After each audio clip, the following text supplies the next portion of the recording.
Kalau kamu tuh orang Yaman, kamu harus bangga dengan Yamanmu. Kenapa? Karena Rasulullah SAW itu adalah orang Yaman. Kenapa kok Nabi Muhammad SAW itu dikatakan Al-Yamani?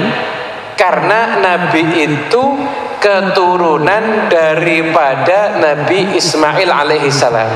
Karena Nabi itu keturunan daripada Nabi Ismail alaihissalam. Orang-orang Hadramaut itu keturunan Yoktan. Orang-orang Kindah, suku Kindah, keturunan Yoktan. Suku Toi itu keturunan Yoktan, bukan keturunan Ismail. Termasuk Hadramaut itu keturunan Yoktan dari kitab lama ini, ya kan? Jadi bukan keturunan Ismail. Dan suku Jurhum itu berasal dari Yaman. Akhirnya Nabi Ismail itu menikah dengan suku Jurhum tersebut, dan akhirnya lahirlah keturunan beliau, dan diantaranya adalah Nabi Muhammad SAW. Makanya akhirnya Rasulullah SAW itu disebutkan juga beliau adalah Al-Yamani. Itu beliau adalah Nabi yang berasal dari Yaman. Tapi Yoktan keturunan Eber, sama dengan Pelek keturunan Eber. Jadi ketemunya itu di Eber. Jadi Eber itu punya dua anak, Yoktan dan Pelek. Jadi Pelek ben Eber, ben Shela, ben Arpakshad, ben Shem, ben Nuh. Oh, anak dari Shem. Iya, anaknya dari Shem atau Nuh. Lihat banyak anak cucu baginda Rasul di Indonesia, kita nggak kaget. Kenapa? Karena Nabi pernah berkata dalam hadis tadi, Ana rajulun Yamani. Saya ini orang Yaman. Subhanallah. Kita lihat bagaimana dakwanya orang Yaman masuk ke negeri kita. Jadi sama-sama keturunan Nabi Nuh, iya, tapi bukan keturunan Ibrahim, bukan keturunan Ismail. Beda anak tadi. Beda jalur.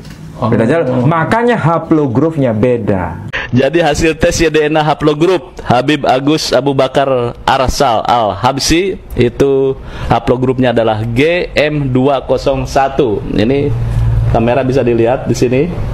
Nah, dan ini bisa menjawab kenapa teka-teki dari kaum Yaman ini kok haplogrupnya kalau di tes DNA itu kok G. Padahal tes DNA Nabi Muhammad dan keturunannya, nasabnya itu harusnya J. Dan ini sudah terjawab ya. Ternyata memang orang-orang Yaman itu bukan dari keturunan Nabi Ibrahim, bukan keturunan dari Nabi Ismail, bahkan bukan keturunan dari Nabi Muhammad. في عندي ورقة الآن فيها عينات من اليمن سلمك الله واعذرني من الأسماء. في عندي سلمك الله فيها واحد سمى نفسه الشريف القرشي مثلا بدون اسم، يعني الشريف القرشي. وهنا في طالع على جي، وهذه ليست سلالة عربية إطلاقا. وفيه عندي عينتين من 3 عينات من اليمن يتسمون يدعون الشرف والنسب إلى النبي صلى الله عليه وسلم. منها قبيلة مشهورة في حضرموت من صوفية حضرموت. واعذرني من التسمية، هذه طالعة على جي وليست على J1، وجي مستحيل. اعذرني من التسمية، هذه طالعة على جي وليست على J1، وجي مستحيل. Ini kan kajian kitab Pak Edi. Ini kitab eksternal, ya kan? Ini kan kitabnya orang Yahudi. Menyebutkan itu. Ini kitabnya internal orang Islam sendiri. Bahkan dari penulisnya dari orang mana ya? Orang Yaman. Sebetulnya Hadramaut itu nama yang sangat tua. Maksudnya sebelum zaman risalah Nabi kita Muhammad sallallahu alaihi wasallam. من فين هم بلده؟ أنت من؟ محمد رسول الله عليه الصلاة والسلام. من مكة. لا. من وين هو؟ ما عندك لا والله ما عندي. محمد بن مارب. من مارب؟ نعم، من قبيل جرهم، من قريش، من بني هاشم، ونزحوا مكة عند إسماعيل بن إبراهيم. سمعت؟ لا محمد يمني، مو سعودي. سعودي مسيلمة بس. وعبد الله بن عبي بن سلول في المدينة، هذا سعودي. سعودية لها 300 سنة. Semakin menegaskan suku-suku mana yang bukan keturunan dari Ibrahim dan bukan keturunan dari Ismail. Di antaranya adalah orang-orang Kindah, orang-orang Hadramaut. Itu bukan keturunan Ismail. Jadi orang-orang Hadramaut, orang-orang Yaman, itu bukan keturunan Ismail, bukan keturunan Ibrahim, tapi keturunan Nabi Nuh. Iya, soalnya beda anak tadi. Iya, karena beda jalur.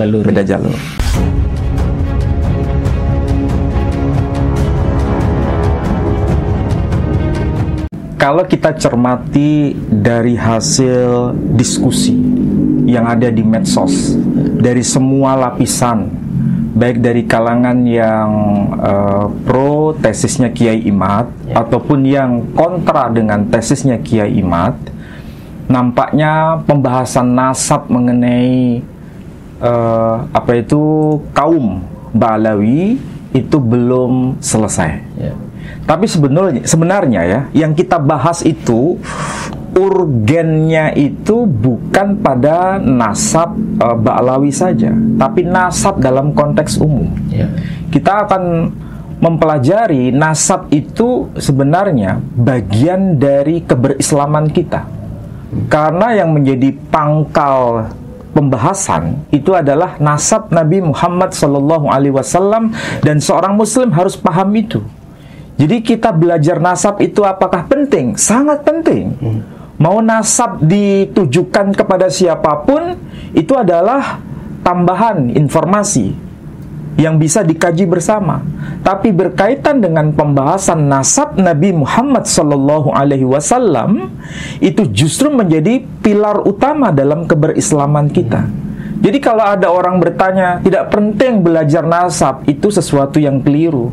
Karena kalau kita tidak tahu nasab Nabi Muhammad SAW dalam konteks kajian akademik, maka sebenarnya kita tidak memahami syahadat yang kedua, wa asyhadu anna Muhammadan abduhu wa rasuluh. Jadi ini bukan persoalan kita sekedar percaya, beriman, kemudian titik, selesai. Bukan itu. Kita ini sekarang hidup di era modern. Maka membahas nasab Nabi Muhammad SAW yang mengaku sebagai Nabi, itu harus bisa diklarifikasi dan diverifikasi dari dokumen yang sezaman dan dokumen eksternal. Karena kalau sekedar dokumen internal, cukup kita imani, cukup kita percaya, selesai. Apakah itu yang menjadi cara beriman kita? Tentu menjadi tanda tanya besar. Itulah sebabnya dalam mengkaji mengenai nasab Nabi SAW ataupun nasab Ba'alawi, maksudnya nasab Ubaidillah bin Ahmad bin Isa Ar-Rumi, itu sebenarnya ada kesejajaran dalam pembuktiannya. Perlu dokumen sezaman, perlu dokumen eksternal. Bicara mengenai nasab-nasab yang lain, termasuk nasab dari Trah Wali Songo juga sama. Jadi kita ini tidak berpihak kepada siapapun. Kalau seandainya ya, ini kita fair buka data. Kalau seandainya nasab Ba'alawi, maksudnya nasab Ubaidillah menjadi tokoh kunci, tidak terverifikasi dengan naskah sezaman dan naskah eksternal, maka cukup diimani dan tidak perlu dibawa ke ruang publik, apalagi dalam konteks kapitalisasi nasab. Begitu juga kalau Trah Wali Songo ada tokoh kuncinya yang kemudian tidak bisa terverifikasi dalam konteks naskah sezaman, dokumen yang sezaman, ataupun dokumen eksternal, cukup itu diimani dan tidak perlu adanya kapitalisasi nasab. Fair kita bicara. Dua-duanya. Dua-duanya. Jadi jangan sampai ada framing bahwa kita ini berpihak pada salah satu kelompok.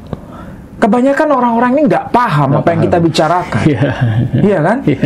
Mereka ini sebetulnya memframing kita ini sebagai orang yang tidak cerdas. Kita ini basisnya pada data kan selama ini kita diskusi. Iya kan? Nah, karena ini berkaitan dengan peringatan Nabi Muhammad SAW. Mau tidak mau kita mengaku sebagai Muslim, sekali lagi, siapapun yang mengaku sebagai Muslim harus belajar secara nalar, bukan sekedar iman, ya, bukan sekedar keyakinan, harus belajar secara nalar, secara akademik, untuk semakin menguatkan iman kita ketika kita membawa persoalan nasab Nabi SAW dalam konteks di luar tradisi Islam. Apakah bisa dipertanggungjawabkan? Apakah bisa diverifikasi? Nah, itu yang penting. Kemarin kita sudah menyajikan dua data Apakah Pak Ali malam hari ini mau menyajikan data yang lain mungkin? Ya, saya akan berikan data bahwa ada orang yang nyinyir ya. Tahu nyinyir Pak ini? Seakan-akan tidak mungkin data sezaman pada era Nabi Muhammad SAW itu bisa ditemukan. Mungkin maksudnya untuk mencari pembenaran bahwa naskah sezaman itu tidak ada. Padahal kalau seandainya naskah sezaman, dokumen sezaman, apakah itu datanya berupa inskripsi ataupun berupa manuskrip atau apapun saja, tidak bisa ditemukan, maka nasab Nabi Muhammad SAW itu tidak bisa dikatakan otentik, hanya merupakan klaim sepihak. Tapi masalahnya, semua data sudah kita sajikan kemarin. Nah, malam ini kita akan mencoba mengobok-obok. Saya gunakan istilah lebih gampang dipahami. Kita akan mengobok-obok dokumen sumber-sumber Kristen itu sangat signifikan. Saya ulangi lagi, dokumen Kristen sebagai sumber utama itu sangat signifikan untuk dipelajari oleh siapapun dalam hal melacak nasab Nabi SAW. Artinya dia bukan tokoh fiktif, itu tokoh historis. Sebelum ke sana Pak Ali, karena di luaran juga menuduh kita ngapain juga pakai dokumen-dokumen Kristen. Sebetulnya ini pendengar ini harus paham ya. Karena apa? Karena kita ini membahas masalah nasab Nabi itu tidak lepas daripada kitab pertama adalah agama yang paling tertua adalah Yahudi, kedua Kristen, dan kitab Yahudi ini kitabnya diwariskan ke Kristen juga yang di Perjanjian Lama. Mau tidak mau, kita kalau membahas masalah nasabnya Nabi Muhammad, kan ada hubungannya dengan Nabi Ismail, Nabi Ibrahim. Sementara dokumen dari Nabi Ibrahim itu yang pertama kali yang pegang kan orang-orang Yahudi, tulisan Ibrani ya.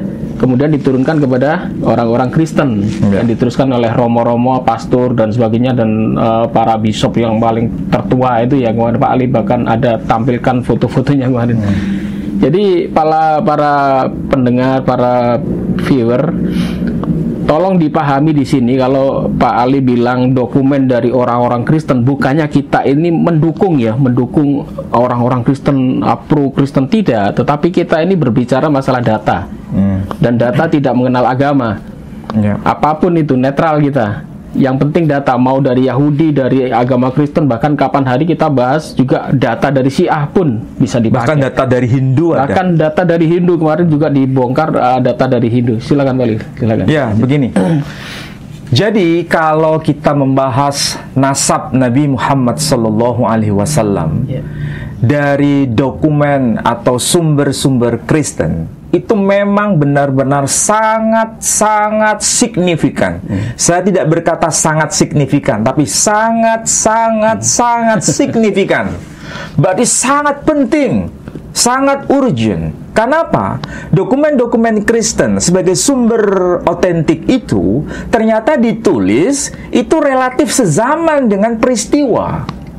Maksudnya relatif sezaman dengan sang tokoh Nabi Muhammad yang bernama Muhammad Sallallahu Alaihi Wasallam. Itu memang bukan tokoh fiktif, tapi tokoh historis. Dan dokumen ini kita tidak bicara mengenai dokumen Islam. Eksternal. Bukan berarti dokumen Islam tidak penting ya. Ada. Dokumen Islam itu sudah mencatat, sudah lengkap. Tapi itu kan klaim kita. Klaim sebagai seorang Muslim. Dan itu dokumen internal. Tidak bisa diverifikasi dengan dokumen eksternal, maka ini hanya sekedar klaim sepihak. Maka perlu menghadirkan data di luar dokumen Islam, khususnya dokumen yang sezaman dengan peristiwa atau sezaman dengan sang tokoh yang katanya itu mengaku sebagai nabi yang benar. Maka perlu adanya riset bersama. Nah, kita yang akan coba soroti itu memang menjadi bukti bahwa Nabi Sallallahu Alaihi Wasallam yang bernama Muhammad Sallallahu Alaihi Wasallam itu memang namanya tercatat pada abad ke-7, Pak Edi. Namanya ada dokumen. Ada dokumennya. Coba ya bisa tampilkan di situ ya, namanya. Nah, ini coba ya. Perhatikan. Ini yang sudah diterjemahkan dalam bahasa Inggris ya. Dan ini menjadi buku daras karena dokumennya itu sebetulnya ini Pak Edi. Abad keberapa ini? Abad ke-7. Jadi abad ke-7 Masehi ini aslinya ditulis dalam bahasa Armenia. Pak Edi tahu bahasa Armenia itu di mana? Di kawasan dekat Turki. Ya, antara Turki, Azerbaijan, ada negara yang sekarang disebut negara Armenia. Dalam bahasa Armenia. Dan itu mayoritas sampai sekarang itu Kristen Ortodoks. Jadi bukan Kristen Jawi Wetan. Kalau Kristen Jawi Wetan ini Indonesia. Muncul era sekarang ya. Tapi ini era Kristen Ortodoks, era Kristen purba. Ya, sangat-sangat purba. Makanya ada gereja Armenia, yaitu Kristen purba. Ini dokumen abad ke-7 Masehi. Coba perhatikan Pak Edi, ini yang sudah dilatinkan ya, yang ini yang sudah diterjemahkan ke dalam bahasa Inggris. Perhatikan di sini. Saya terjemahkan saja ya, supaya langsung para netizen atau para pemirsa memahami. Pada masa ini ada seorang dari kalangan mereka, ya. Salah satu di antara mereka itu ada seorang laki-laki dari antara keturunan Ismail yang bernama Muhammad. Jadi pada abad ke-7 sudah tertulis nama Muhammad. Pertanyaannya sekarang, Nabi Muhammad SAW itu meninggal tahun berapa? 632 Masehi. Itu dokumen abad keberapa? 7 ya. Abad ke-7. Ya. Jadi, abad ke-7 Masehi, Nabi Shallallahu Alaihi Wasallam wafat tahun 632 Masehi. Dokumen abad ke-7 dalam bahasa Armenia sudah mencatat salah satu di antara keturunan Ismail itu ada yang bernama Muhammad. Ya kan? Namanya Muhammad. Dan ini kaitannya dengan pengajaran sang tokoh yang bernama Muhammad itu merujuk pada pengajaran keagamaan iman Abraham. Ya, disebutkan di situ. Meskipun ya teks bahasa Armenia ini tidak mengakui Muhammad sebagai nabi. Tetapi minimal ada pengakuan bahwa tokoh ini tokoh historis dari Ismail yang mengajarkan mengenai iman Abraham yang bertabrakan atau berseberangan dengan iman Kristiani. Jadi ini selain dokumen sezaman, juga dokumen eksternal, Pak Edi. Jadi kalau dalam Al-Quran tertulis nama Muhammad Sallallahu Alaihi Wasallam, wajar. Karena apa? Dokumen internal. Tapi kalau ini dokumen eksternal, apalagi dokumen yang sezaman, ini baru menyebut nama Muhammad, nama tokohnya. Ada juga yang tidak menyebut nama tokoh, tapi hanya gelarnya saja. Tapi gelarnya itu langsung menohok pada pribadi yang dimaksud, sang nabi itu, atau sang nabi palsu itu. Nah, coba lihat pada teks yang ditulis oleh ini ya. Sebentar. Mungkin yang satunya Pak Edi. Doktrina Yakobi mungkin. Ini Pak Edi. Doktrina Yakobi bukan. Ini nih yang sebelah kiri. Oke. Nah, yang kemarin kita sempat kutipkan ya, dan kita sampaikan. Jadi ini dokumen Doktrina Yakobi yang sebetulnya manuskripnya ini sudah diteliti dengan menggunakan karbon C14 atau radiokarbon. Ya. Ada terminum aquem, ada terminum aquo. Kalau Pak Edi tidak paham atau pemirsa tidak paham, itu ada namanya batas awal tarikh awal dan tarikh akhir. Karena kalau menggunakan bahan kimia itu tidak bisa fix tahun sekian, tidak bisa. Hanya ada batas awal, batas akhir, ya. Dan itu antara tahun 632 sampai 634. 634 sampai 636 kalau tidak keliru, ya.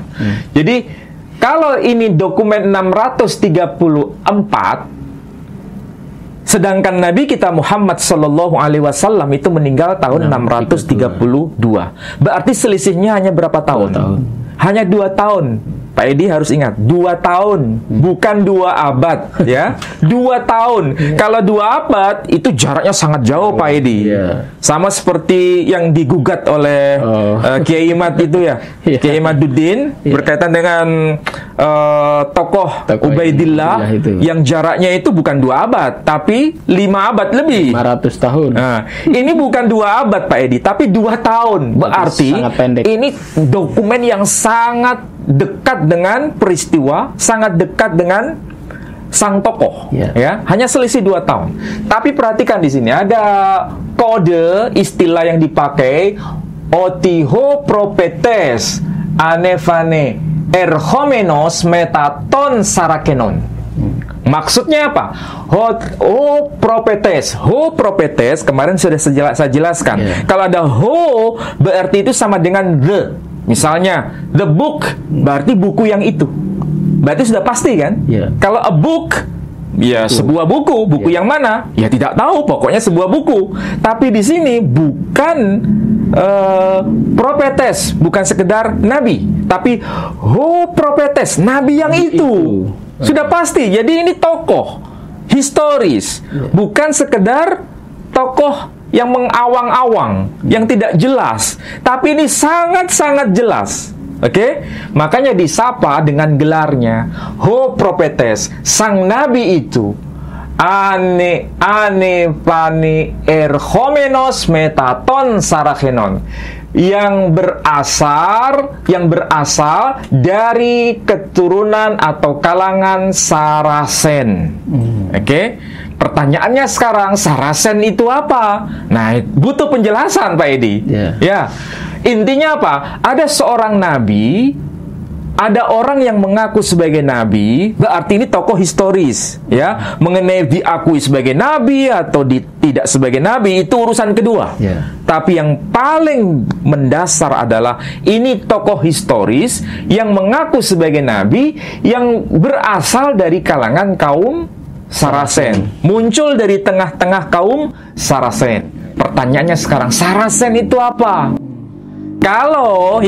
Kalau kita mengkaji dari kalangan apologet Kristen, kalangan polemikus Kristen, Sarasen itu diartikan apa? Kaum perampok. Dalilnya apa? Dalilnya mengatakan bahwa Sarasen itu bukan istilah bahasa Yunani, tapi istilah bahasa Arab yang diyunanikan. Jadi bahasa Arab yang diyunanikan. Dari kata Arab apa? Dari kata sarrokun. Sarrokun itu bisa bermakna pencuri, bisa bermakna perampok. Nah, kalau diartikan pencuri atau perampok, berarti sang nabi itu muncul dari tengah-tengah keturunan kaum perampok atau muncul dari tengah-tengah kaum keturunan pencuri. Kira-kira semakin jelas tidak itu pemahamannya? Kok dituduh pencuri, kenapa itu? Ya karena diasumsikan berasal dari kata sarrokun. Dan biasanya begitu, diartikan begitu. Jadi ini tidak ada kaitan dengan keturunan Ismail, tidak ada kaitan dengan keturunan Hajar, tidak ada kaitan dengan keturunan Abraham melalui Ismail, tapi keturunan kaum perampok. Karena mereka orang-orang nomaden yang selalu merampok kelompok lain. Ini tuduhan dari mereka. Ini tuduhan orang-orang yang mengasumsikan bahwa istilah Sarasen berasal dari kata sarrokun. Arti harfiahnya dalam bahasa Arab kaum perampok atau kaum pencuri. Kira-kira pembahasan seperti ini kita bisa bantah tidak? kalau kita bisa bantah, harus menghadirkan dokumen yang sezaman. Bagaimana teks yang ditulis tahun 634 ini? Dokumen sezamannya apa? Ya kan? Karena dokumen ini kan ditulis tahun 634 Masehi. Nabi kita Shallallahu Alaihi Wasallam 632 meninggal tahun 632 Masehi. Ini kan relatif sezaman. Oke, dokumen yang lain apa yang bisa menjustifikasi bahwa istilah Sarasen itu bukan bermakna Sarokun, kaum perampok atau kaum pencuri, tapi merujuk pada kaum keturunan Ismail. Dokumennya apa? Kan begitu.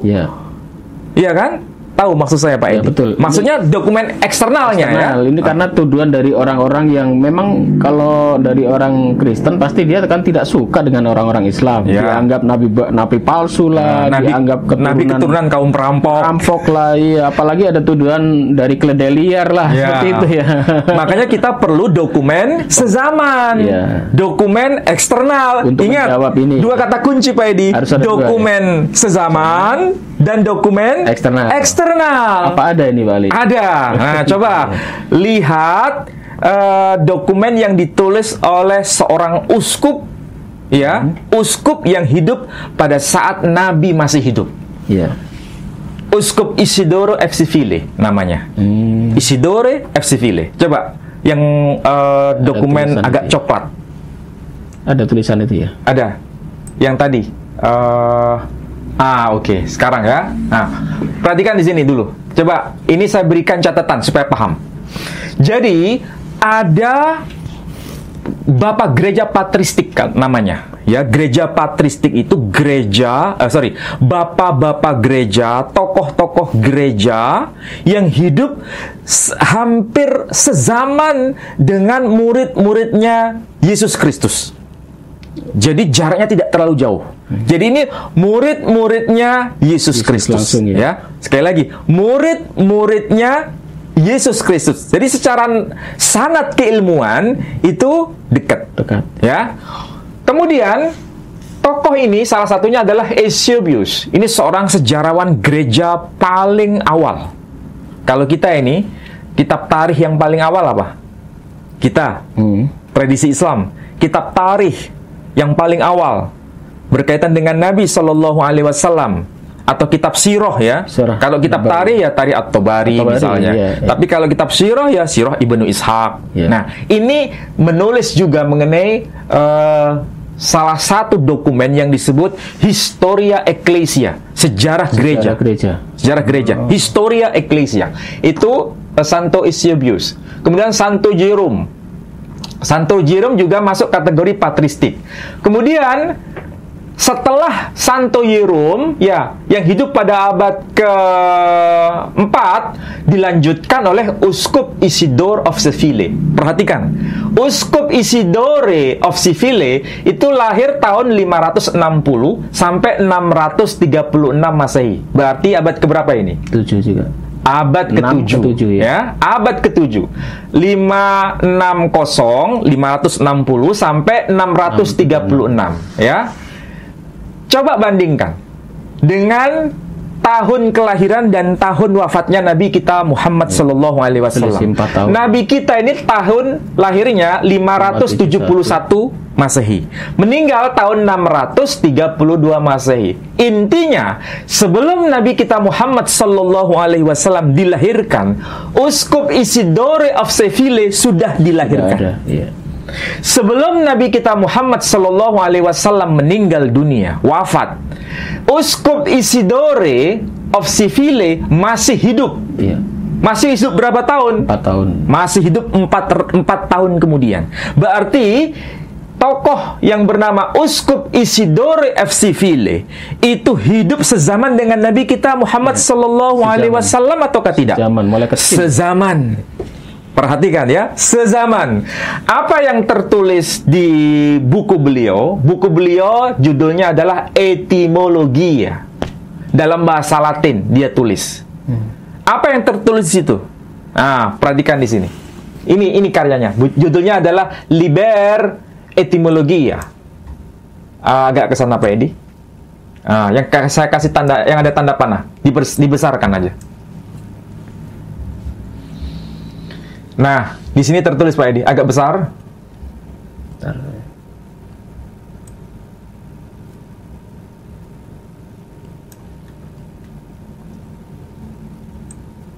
Agak ke sini. Oh, oke. Ini tertulis Ismail, ya. Ismail, ini cara bacanya Ismail Pak Edi. Huruf S itu seperti huruf F. F ya. Ismail fili Abraham, aku Ismailit quinux corrupto nomine sarakeni kuasi asara. Nah, di sini jelas kan? Saya ulangi lagi. Ismail fili Abrahama kui Ismailit. Ismail anak Ibrahim yang kemudian disapa dengan sebutan Ismailit qui nux corrupto nomine sarakeni kuasi Sara. Dia disapa dengan sebutan Sarakeni merujuk pada tokoh yang bernama Sara. Oh, jelas di sini. Jadi Sarakeni itu kuasi Asara. Maksudnya nama itu dinisbatkan secara keliru kepada tokoh yang bernama Sara. Artinya sebetulnya Ismail itu bukan anak kandung Sara, tapi dinisbatkan kepada Sara, makanya disebut Sarakeni. Ya. Jadi meskipun Ismail itu bukan keturunan kandung dari Sayyidah Sara, tapi dia dikenal sebagai Sarakeni. Dari mana itu? Ini perspektif Kristiani Pak Edi.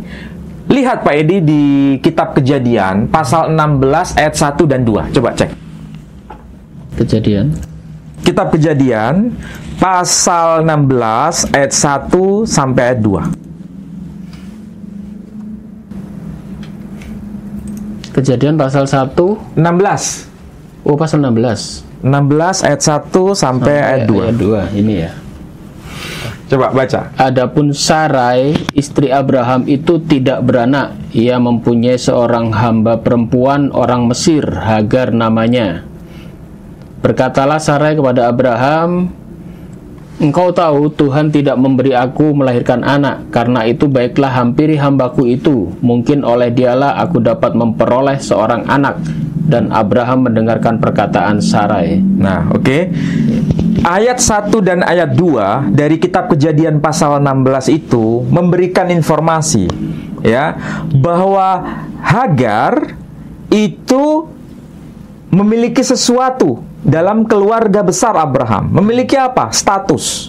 Ya. Statusnya apa? Sebagai Istri ya. Istri Abraham. Ya. Kalau di sini diterjemahkan hamba ya.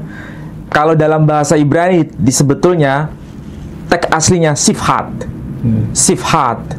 Sifhat itu bukan hamba, tapi mitra dalam keluarga.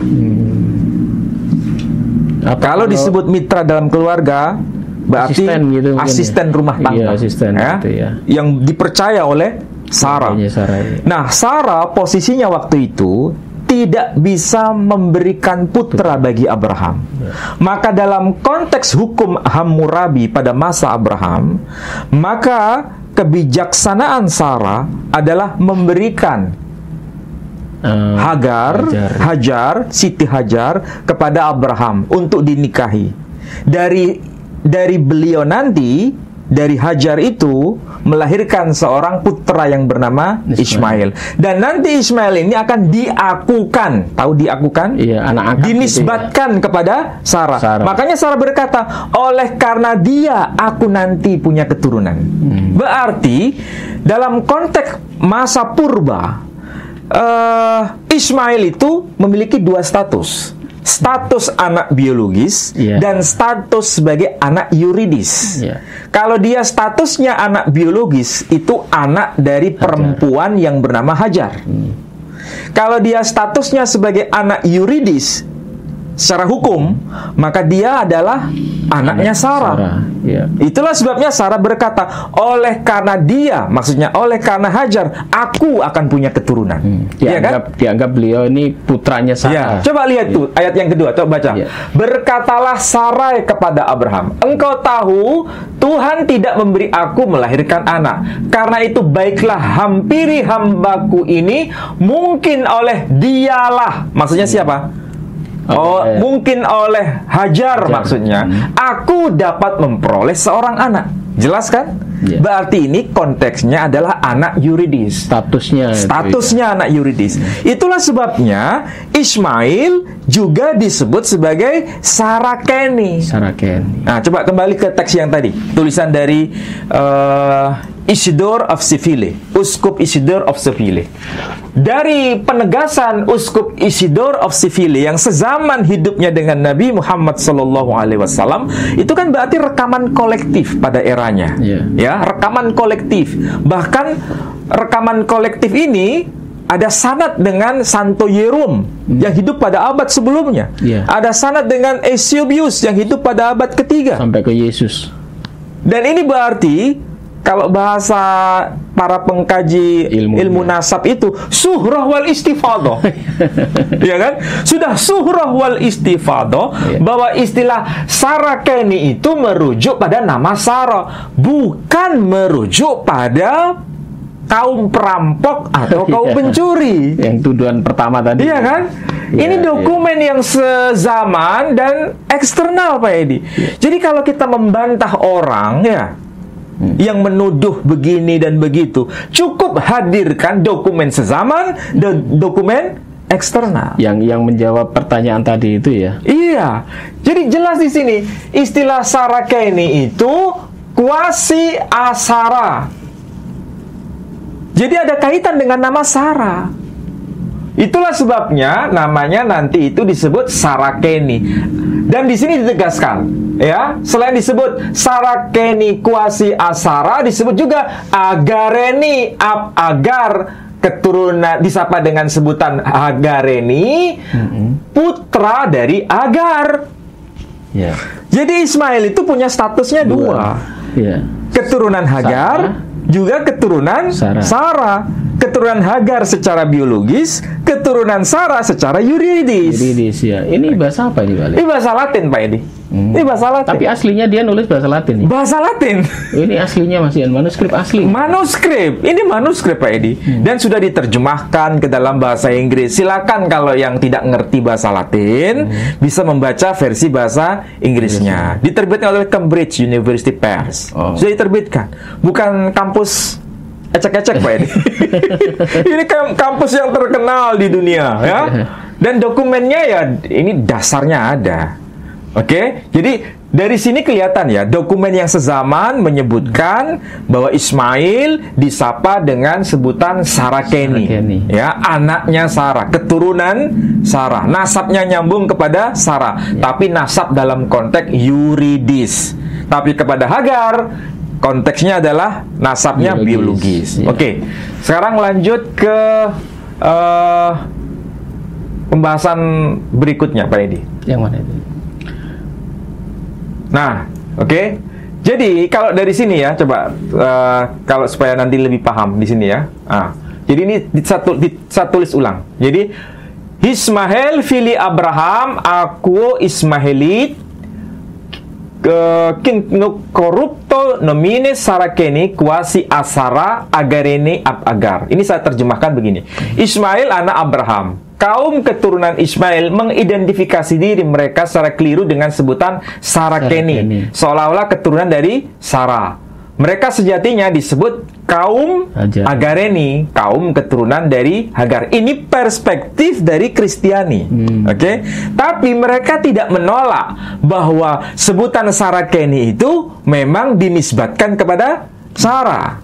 Tapi yang menjadi objek siapa itu? Kaum Ismail. Jadi Sarakeni itu hanya untuk kaum siapa? Kaum Ismail. Bukan keturunan selain kaum Ismail. Saya ulangi lagi. Sarakeni itu dinisbatkan kepada kaum keturunan Ismail. Bukan kaum keturunan selain kaum Ismail. ini ada hubungannya nanti 12 raja itu, karena Nabi Ismail melahirkan 12 raja. Ya. Kemudian dari 12 raja ini ada salah satu Bani apa itu Quraisy juga ya masuk. Ya. Kemudian sebelum Quraisy itu apa lagi tuh? 12 itu ya. Nama-nama anak-anak Ismail, Iya. ada Abdiel, ada Mibsam, Misma, Duma dan sebagainya itu. Iya. Ya. Yang melahirkan klan Suku Kedar. Kedar, maksudnya suku Kedar. Iya. Jadi Nanti lanjutannya kan nasabnya Nabi Muhammad. ya, jadi jelas di situ Kedar, Quraisy itu nasabnya nyambung kepada Ismail. Semua Ismail. Dokumennya lengkap di sini. Dokumen ortodok Koptik kemarin sudah kita bahas ya, disebutkan wa aidan Kedar kharajat minhu qabilah Quraisy. Ya. Dan mengenai Kedar dan juga mengenai Kedar kharajat minhu qabilah Quraisy. Dari Kedar ini muncul kabilah Quraisy, suku Quraisy. Pertanyaannya sekarang, di situ tidak disebutkan nama Muhammad sallallahu alaihi wasallam. Betul. Ini semakin menjadi bukti bahwa teks ini, manuskrip ini ditulis sebelum Nabi Muhammad dilahirkan. Iya. Tapi sudah ada pengakuan bahwa suku Quraisy keturunan dari Kedar keturunan Ismail, jelas. Oke. Sekarang kita lihat lagi dokumen yang lain, Pak Edi.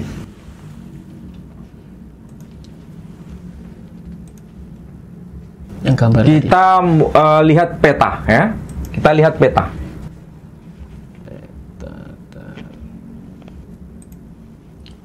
Oke, ini peta basisnya itu Claudius Ptolemy, atau kita lihat dalam bahasa Latinnya itu Claudius Ptolemius, ya, Claudius Ptolemius. Kalau kita lihat ya, kita lihat di sini. Ini sebetulnya peta yang sudah dibuat bentuk modernnya, tapi nama-namanya tidak diubah. Supaya gambarnya itu bisa dilihat secara gak mudah ya. Karena yang asli tadi, kalau kemarin yang asli itu masih warna coklat ya. Aslinya ya, ya. Udah ini itu. sudah dibuat apa ya istilahnya, dibuat yang terbaru. Tapi nama-namanya masih pakai yang lama. Oke. Sekarang coba lihat Pak Edi. Ini adalah nama-nama yang ada kaitannya dengan anak-anak Ismail, keturunan Ismail atau cucu cicitnya Ismail. Oke. Misalnya Kasanite ya. Ini Bani Qais. Bani Qais, Kasanite, Bani Qais. Kalau kita merujuk ke buku ini yang ditulis oleh tokoh yang bernama siapa? Kemarin yang kita bahas tokohnya. Tokohnya yang kita bahas kemarin. Santo Theophanes. Ya, Santo Theophanes. Yes. Kalau kita lihat di dokumen ini, itu juga menyebutkan suku Qais itu keturunan Ismail, suku Qais. Kemudian selain suku Qais, ada tokoh yang lain ya, misalnya Tamim. Juga disebutkan sebagai salah satu keturunan Ismail. Dan bukan hanya nama suku, tapi juga nama lokasi. Bahkan nama suku yang bukan keturunan Ismail juga tercatat di sini. Nama suku yang bukan Ismail. Bukan keturunan Ismail. Apa itu? Ini Hadramonitai. Itu tahu maksudnya apa ini? Hadramonitai, Hadramaut. Oh, alah. Ini di dokumen Claudius Ptolemius ya. Kalau Claudius Ptolemius itu lahir tahun 100 Masehi. Meninggal tahun 170 Masehi. Berarti abad kedua Masehi. Nama Hadramonitai itu sudah ada. Hadramaut ini. Hadramaut. Berarti Hadramaut ini belum sebelum Nabi Muhammad. Kalau peta ini berarti sebelum Nabi Muhammad Sallallahu Alaihi Wasallam dilahirkan. Berarti ini Hadramaut ini termasuk keturunan siapa? Nah, ini nanti saya akan jelaskan ya. Nah, ini penasaran kayaknya. Penasaran ya. Bahkan ada Homeritai, Himyar. Kalau bahasa kita menyebutnya Himyar ya. Himyar, kemudian Hadramonitai. Kita lihat dulu dari dokumen ini Pak Edi. Oh, lama sekali itu. Ini dokumen tua Pak Edi. Ini ya. Ini dokumen tua. Pak Ali simpan di gudang mana ini? Oh, ini saya simpan di tempat yang paling istimewa gitu ya? dibanding buku ini. Oh, gitu. Ini harus lebih istimewa. Karena apa? Ini dokumen kuno Pak Edi. Coba lihat ini. Sampai mengelupas ini. Tahun berapa itu Pak Ali? Ini kalau dilihat di sini terbitannya, coba bisa dilihat ya. Ini terbitan Glasgow. Ya, Glasgow tahun 1840. Ini termasuk manuskrip ini. Bukan manuskrip. Kalau manuskrip itu tulisan tangan. Tangan ya. Ini buku cetak Udah tua. dicetak ya. Tapi buku cetak cetakannya tua. Tahun 1840. Pak Edi sudah lahir belum? Jauh.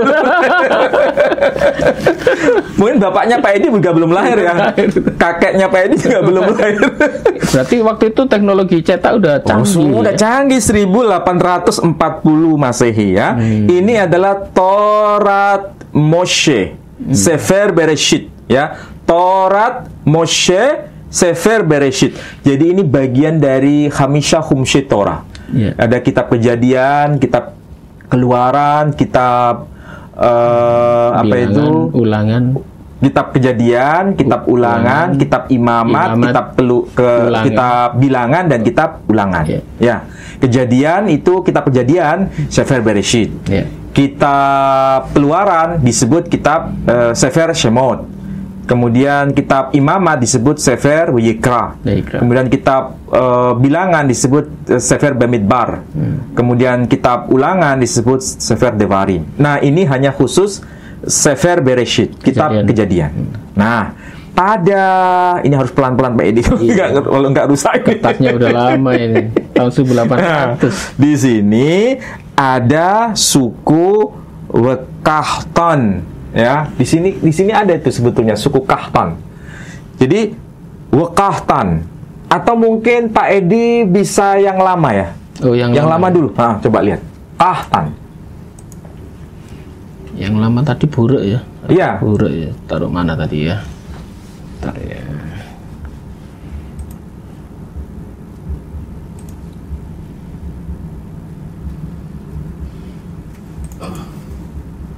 Ini yang baru Mas.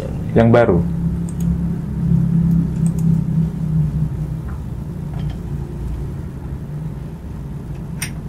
Taruh mana tadi? Atau gini aja, cek dulu yang kitab Kejadian pasal 10 ayat 26, coba cek.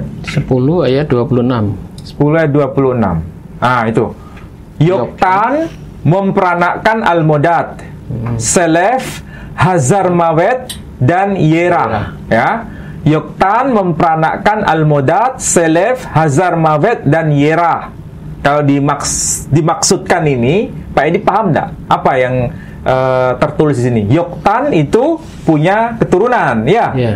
Namanya siapa? Almodad, Selef, Hazarmawet dan Yera. Pak Edi paham siapa yang dimaksud dengan Hazarmawet? Ini bahasa Ibrani.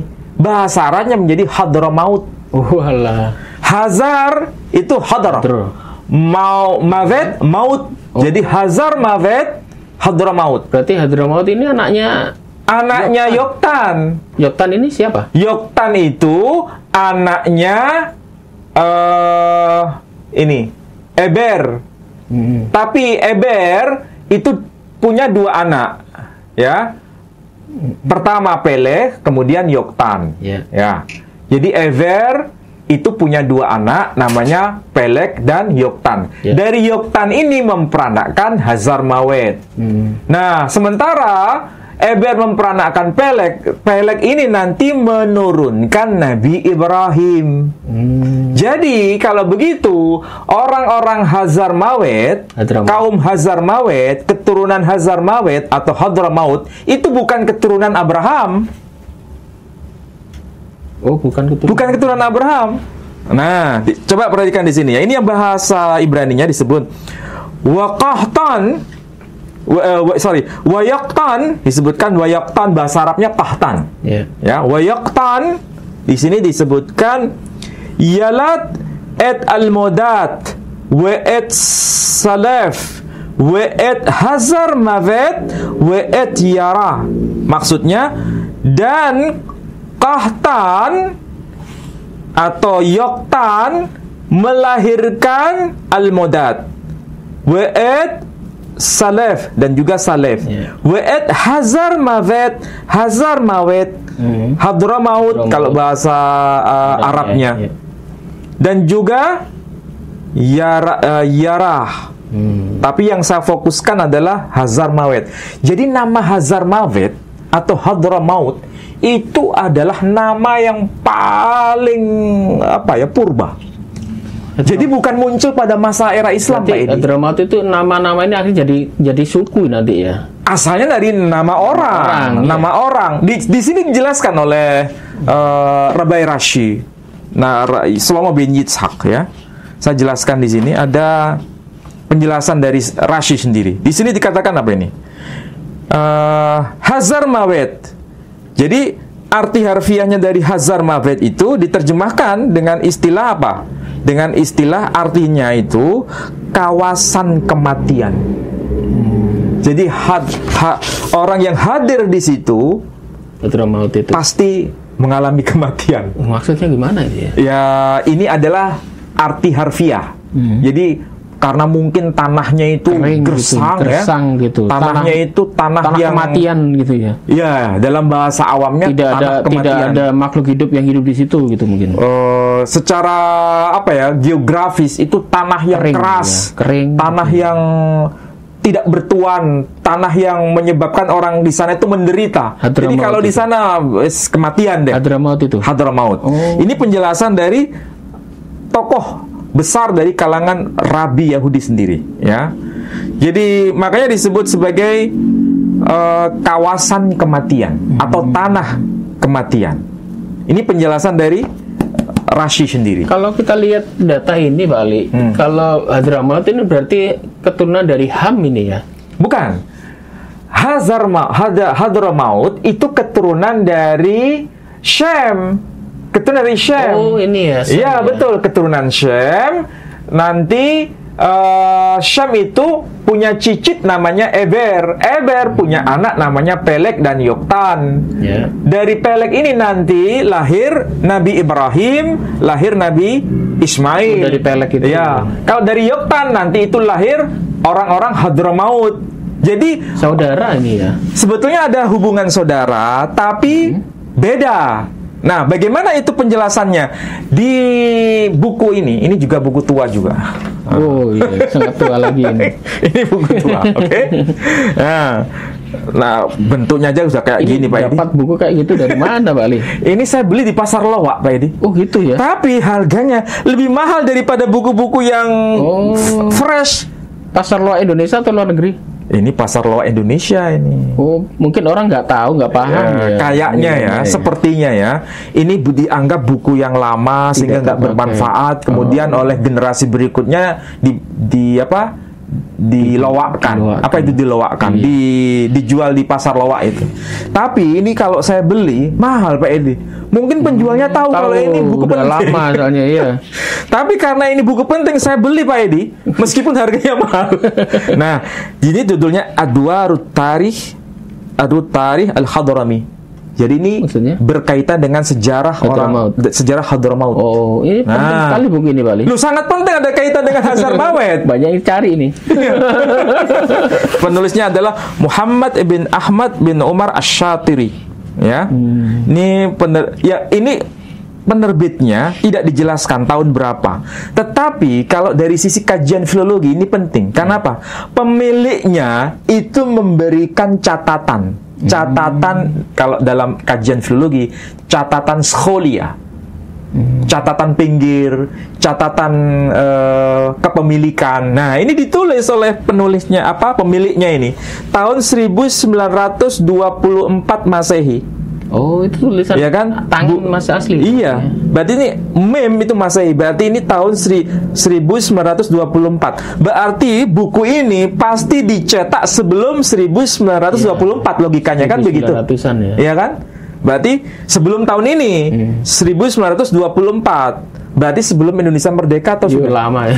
belum sebelum Indonesia merdeka buku ini sudah menjadi milik seseorang. Iya kan? Berarti ini buku ini dicetak sebelum Indonesia merdeka. Ya. Apa yang penting di sini? Nah, di sini Pak Edi harus tahu. Di sini ada penjelasan. Ya.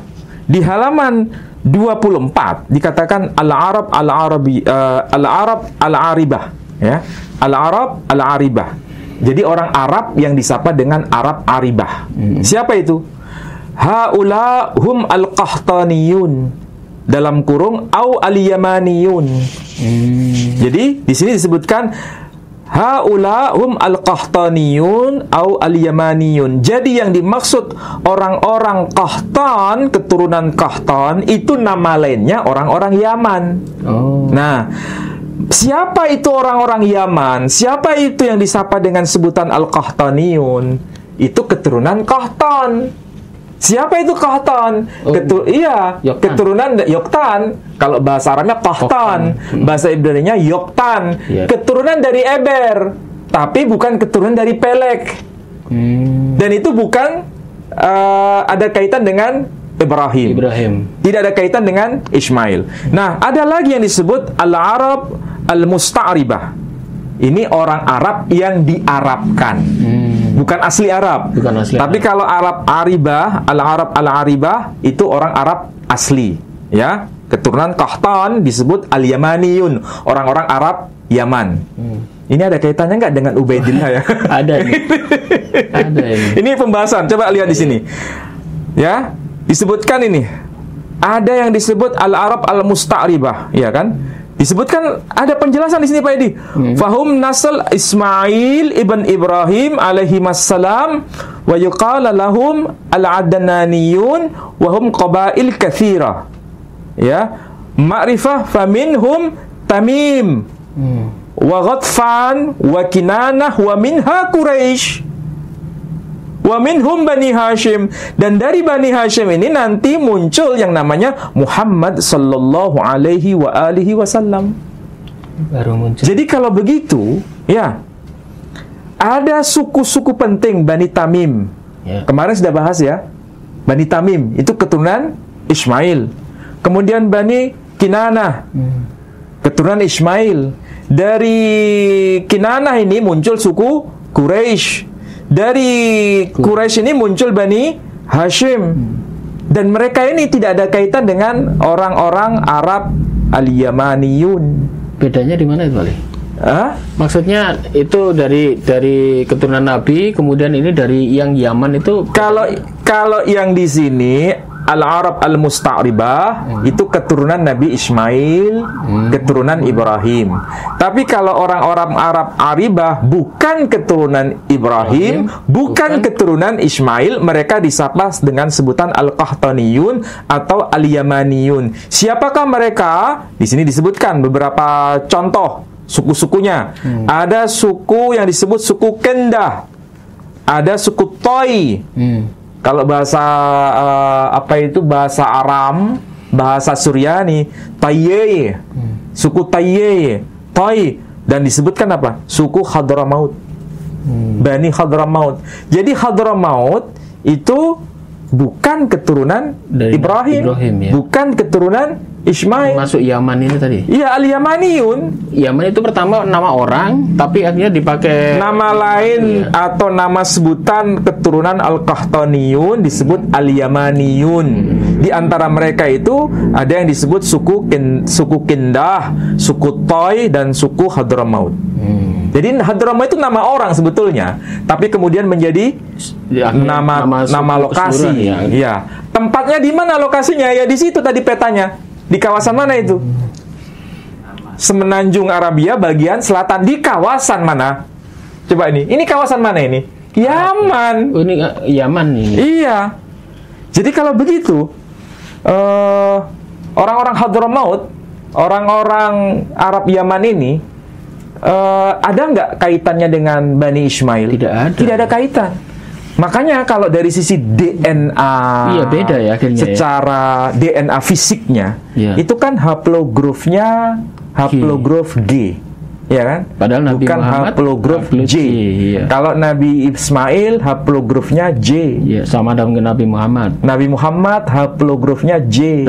Berarti terjawab ini ya. Kenapa mereka yang dari Yaman ini kok haplonya G? Karena disebut sebagai Arab Aribah. Bukan berarti keturunan Nabi Bukan Ismail, keturunan Nabi Ismail. Muhammad. Bukan. Tapi kalau dirunut dari kisah cerita dari bahasa Ibrani tadi masih saudara sebetulnya ya. Masih saudara, tapi bukan keturunan Ismail, bukan keturunan Ibrahim, tapi keturunan Nabi Nuh ya. Jadi coba perhatikan, Nabi kita ini kan ada nasabnya ya. Muhammad sallallahu alaihi wasallam bin Abdullah bin Abdul Muttalib bin Hashim bin Abdi Manaf bin Qusay bin Kilab bin Murrah bin Ka'ab bin Lu'ay bin Ghalib ibn Fikhr alias Quraisy. Tadi disebutkan di sini Quraisy. Keturunan Ismail Al-Adnaniyun, ya kan? Dan itu disebut sebagai Arab Musta'ribah, ya, bukan Arab Aribah, Arab Musta'ribah, keturunan Ismail. Jadi disebut Fikhr alias Quraisy. Bin Malik bin Nadr bin Kinanah bin Khuzaimah bin Mudrikah bin Ilyas bin Mudar bin Nizar bin Ma'ad bin Adnan. Makanya disebut Adnaniyun. Ya. Nah, dari sini nanti sampai ke puncak yang namanya siapa? Ismail atau Yishmael bin Abraham bin Terah bin Nahor bin Seruk bin Rau bin Pelek. Nah, dari keturunan Pelek. Dari keturunan Pelek, bukan keturunan Yoktan. Oh iya, ya kan? Kalau Yoktan kan dari tadi orang-orang Hadramaut itu keturunan Yoktan. Orang-orang Kindah, suku Kindah, keturunan Yoktan. Orang apa itu yang disebut tadi selain ada Hadramaut, ada Kindah, suku Toi, itu keturunan Yoktan, bukan keturunan Ismail. Termasuk Hadramaut itu keturunan Yoktan dari kitab lama ini, ya kan? Jadi bukan keturunan Ismail, tapi keturunan Yoktan. Tapi Yoktan keturunan Eber, sama dengan Pelek keturunan Eber. Jadi ketemunya itu di Eber. Jadi Eber itu punya dua anak, Yoktan dan Pelek. Jadi Pelek ben Eber ben Shela ben Arpakshad ben Shem ben Nuh. Oh, anak dari Shem. Iya, anaknya dari Shem atau Nuh. Jadi sama-sama keturunan Nabi Nuh, iya, tapi bukan keturunan Ibrahim, bukan keturunan Ismail. Beda anak tadi. Beda jalur. Beda jalur. Makanya haplogrupnya beda. Dari Yaman ini. Iya. Ini kan kajian kitab Pak Edi. Ini kitab eksternal. Iya kan? Mana ini? Ini kan kitabnya orang Yahudi. Menyebutkan itu. Ini kitabnya internal orang Islam sendiri. Ya kan? Bahkan dari penulisnya dari orang mana ini? Orang Yaman atau bukan? Orang Yaman. Yamani. Jadi dokumen internal bahasanya sama dengan dokumen eksternal.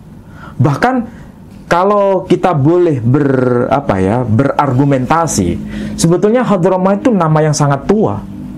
Sebelum zaman Islam. Maksudnya sebelum zaman risalah Nabi kita Muhammad sallallahu alaihi wasallam.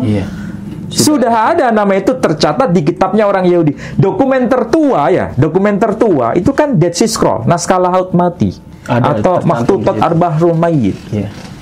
Itu abad ke-3 sebelum Masehi. Berarti Hazar Maut sudah disebutkan dalam versi bahasa Ibrani Hazar Mavet. Dalam dokumen Islam baru muncul di era Islam abad ke-8, ke-9. Tapi termaktub dalam petanya Ptolemeus itu abad kedua, makanya disebut namanya adalah Hadramonitai, artinya Hadramaut. Sudah tercatat di situ. Ini kita buka-bukaan data nggak begini ya. Kalau ada peta yang terbaru mungkin bisa lebih jelas lagi. Ya, ini kan sekedar untuk membantu para pembaca era sekarang supaya bisa paham, tapi tidak mengubah nama. Nama Kasanite ya tertulis Kasanite, tapi sekarang disebut Bani Qais. Lebih seru lagi ini ya. Ini nasab Nabi kita jelas enggak? Oh jelas. Oh sangat jelas. Sangat jelas. Ya saudaraku sekalian, kita bisa mengambil kesimpulan dari sini ya. Ternyata nasab Nabi Muhammad itu jelas, dan itu siapapun yang meragukan akan kita bisa bantah dengan mudah dengan apa yang sudah disuguhkan oleh Ustadz Menachem Ali. Baik itu bukti-bukti eksternal, internal, apalagi ya, bahkan sejaman.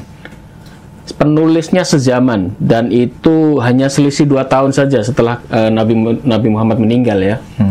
Dan yang kedua, ada penemuan menarik di sini. Ternyata Hadramaut ini sudah disebutkan bahkan pra-Islam jauh sekali, termasuk dari kelompok zaman dari kaum Yaman. Orang Yaman. Orang Yaman ya.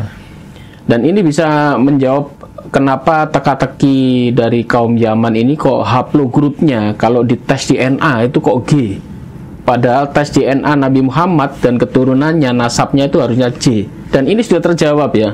Ternyata memang orang-orang Yaman itu bukan dari keturunan Nabi Ibrahim, bukan keturunan dari Nabi Ismail, bahkan bukan keturunan dari Nabi Muhammad. Memang ada hubungan ya, kalau kita tarik ke atas itu memang sama-sama dari keturunan Nabi Nuh. Tetapi dari anak yang berbeda. Dan dokumen ini kita temukan bukan dari dokumen Islam, tetapi dokumen eksternal dari kaum Ibrani, karena mereka yang mencatat nasab lebih tua ya. Karena beliau dari Nabi Nuh ini dokumennya tercatat di dalam buku dan kitab orang Yahudi dalam bahasa Ibrani. Mungkin Pak Ali mau nambahkan lagi? Saya kira sudah jelas bahwa Nabi kita Muhammad SAW tidak ada seorang pun bapak gereja yang hidup pada masa kerasulan Nabi kita SAW yang menolak bahwa beliau sebagai tokoh historis, bukan tokoh fiktif, tapi tokoh historis. Dan mereka ini sebagai bapak gereja generasi purba yang sezaman dengan Nabi kita SAW, termasuk Uskup Isidore of Seville. Kemudian kemarin kita bahas dengan Uskup Sophronius, hidup sezaman dengan Nabi SAW, juga tidak mengingkari bahwa Nabi kita SAW itu nasabnya nyambung kepada Ismail, yang juga disapa dengan sebutan Ismaeliton, disapa dengan istilah Sarakeni atau Sarasen, juga disapa dengan sebutan Agareni. Jadi ini subjeknya satu, yakni kaum Ismail. Tidak ada seorang pun yang menolak itu. Dan bukan hanya itu, semakin menegaskan suku-suku mana yang bukan keturunan dari Ibrahim dan bukan keturunan dari Ismail. Di antaranya adalah orang-orang Kindah, orang-orang Hadramaut. Itu bukan keturunan Ismail. Jadi orang-orang Hadramaut, orang-orang Yaman, itu bukan keturunan Ismail, bukan keturunan Ibrahim, tapi keturunan Nabi Nuh. Soalnya beda anak tadi. Karena beda jalur.